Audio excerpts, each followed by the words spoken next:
नमस्कार बंधू भगिनींनो, आपल्या सगळ्यांचं सहर्ष स्वागत आहे स्वास्तिकम या माझ्या चॅनलवर। आज मी आपल्यासाठी एक वेगळ्या संतांची कथा आपल्या कथाच्या पिटाऱ्यातून घेऊन आलेली आहे। तरी आपण सगळ्यांनी हे श्रवण करावं आणि आपल्याला खरंच जर माझे व्हिडिओ आवडत असतील तर आपण माझ्या चॅनलला सबस्क्राईब करा, माझ्या चॅनलला लाईक करा व्हिडिओज आणि कमेंटमध्ये विठ्ठल विठ्ठल जय हरी विठ्ठल लिहायला विसरू नका।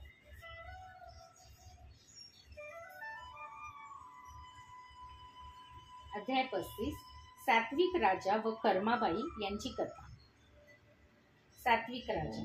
जगन्नाथपुरी येथे एक राजा होता। त्याचे नाव होते सात्विक। त्याला देवाशिवाय इतर पदार्थ आवडत नसे।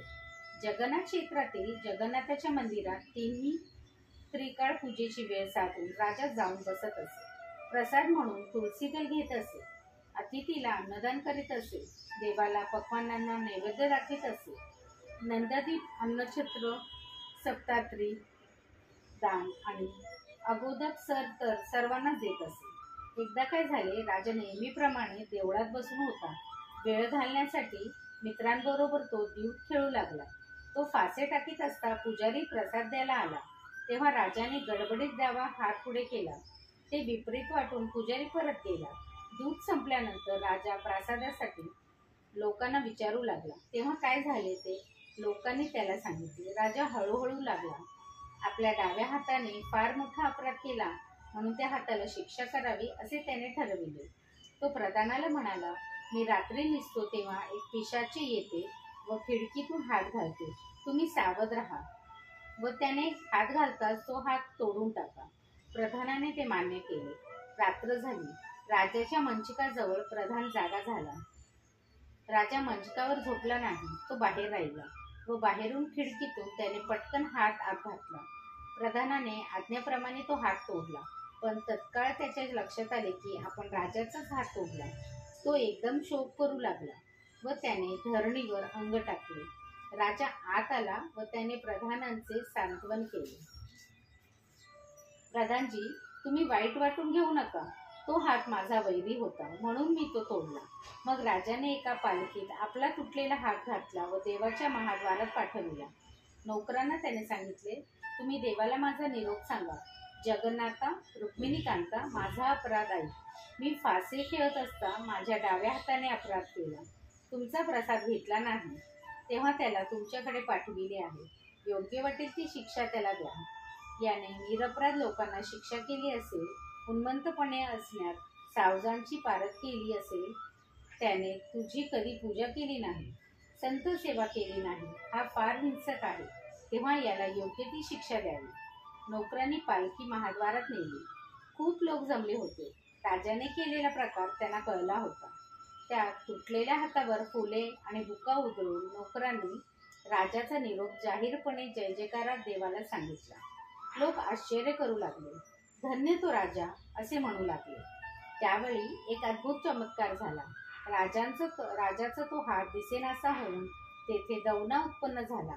तो पुजाऱ्याने पुष्पवाटिकेत नेऊन लावला। पुजारी देवाचा प्रसाद वाटू लागले। त्यावेळेपर्यंत राजाही महाद्वारात येऊन पोहोचला। त्याने भान न राहून आपला छोटाच हात प्रसादासाठी पुढे केला आणि काय आश्चर्य, तेथे त्याला नवीन हात सुटला। सर्वत्र देवाच्या नावाचा जय जयकार होऊ लागला।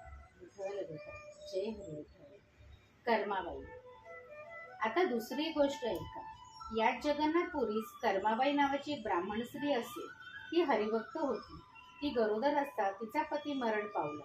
ती शोक करू लागली। 9 मास भरताच योग्य वेळी तिला मुलगा झाला। ती त्या मुलाकडे पाहून समाधान मानू लागली व त्याची फार काळजी घेऊ लागली। पुढे तो मोठा झाल्यावर तिने त्याचे लग्न करून दिले।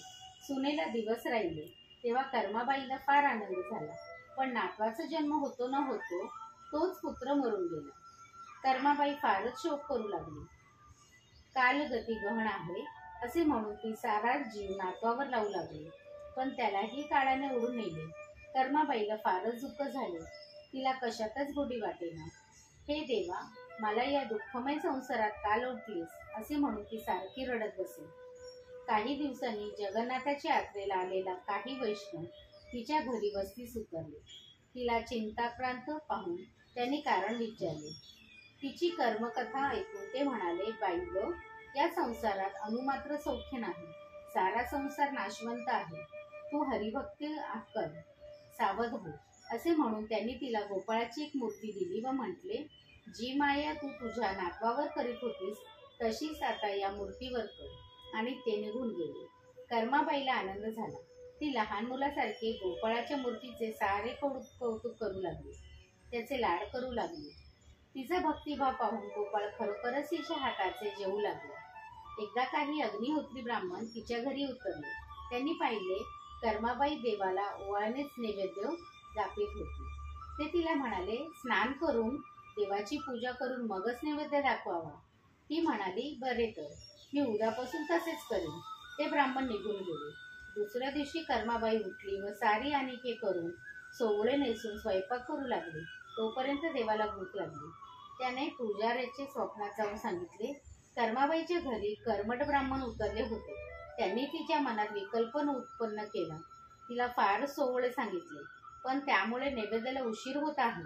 तेव्हा तुम्ही तिला जाऊन सांगा की देवाला सोवळे ओवळे काही नसते. त्याला कर्माचे बंधन नाही, तो शुद्ध चैतन्य आहे.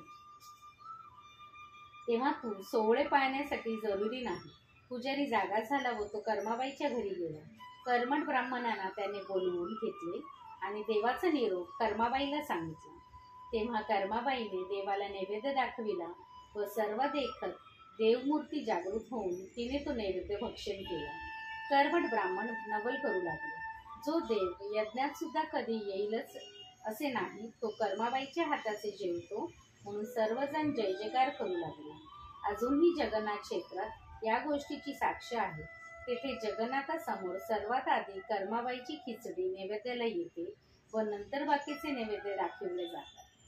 विठ्ठल विठ्ठल, जय हरी विठ्ठल. श्री विठ्ठल रखमाई पौर्णमस्तु. शुभम भवतु, शुभम भवतु, शुभम भवतु. विठ्ठल विठ्ठल, विठ्ठल विठ्ठल.